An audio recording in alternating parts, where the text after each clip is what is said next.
தமிழக அரசியல்வாதி வடிவேலு அமெரிக்கா சென்றிருந்தார். அவருக்கு வாக்கிங் செல்லும் பழக்கம் இருந்தது. அதன் மூலமாக அவருக்கு ஒரு நண்பர் கிடைத்தார். அவர் பெயர் வின்சென்ட். அவரும் ஒரு அரசியல்வாதி. அவர் வடிவேலுவை தனது வீட்டிற்கு கூப்பிட்டார். வடிவேலு அவர் வீட்டுக்கு சென்றார். அவரது வீட்டை பார்த்து மிரண்டு விட்டார். எப்படி சார் இவ்ளோ பெரிய வீட்டை கட்டுனீங்க என்று கேட்டார். வெளிய ஒரு பாலம் தெரியுது பாருங்க, அதை கட்டுறதுக்காக எனக்கு பணம் கொடுத்தாங்க. அதுல பாதிய பதுக்கிட்டேன் என்று வின்சென்ட் சொன்னார். இருவரும் தேநீர் அருந்தினார்கள். அந்த சந்திப்பு முடியும் போது, நீங்க இந்தியா வந்தா நிச்சயமா என் வீட்டுக்கு வரணும் என்று வடிவேலு கேட்டுக்கொண்டார். 2 வருடங்களுக்கு பின்பு வின்சென்ட் இந்தியா வந்தார். வடிவேலு மதுரை விமான நிலையத்துக்கு சென்று அவரை அழைத்து கொண்டு வந்தார். வடிவேலுவின் வீட்டை பார்த்ததும் வின்சென்ட்டுக்கு இதய அதிர்ச்சியே வந்துவிட்டது. என்ன சார், உங்க வீடு என் வீட்டை விட பெருசா இருக்கு.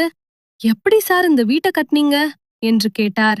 இந்த தெருவுல ஒரு பாலம் கட்ட நிதி ஒதுக்குனாங்க. அதை எந்த கொடுத்தாங்க. அத வச்சுதான் இந்த வீட்டை கட்டினேன் என்று வடிவேலு சொன்னார். சரி சார், அந்த பாலம் எங்க என்று வின்சென்ட் கேட்டார். வடிவேலு லேசாக சிரித்தபடி, சார், நாம இப்போ அந்த பாலத்து மேலதான் உட்கார்ந்திருக்கோம் என்று சொன்னார்.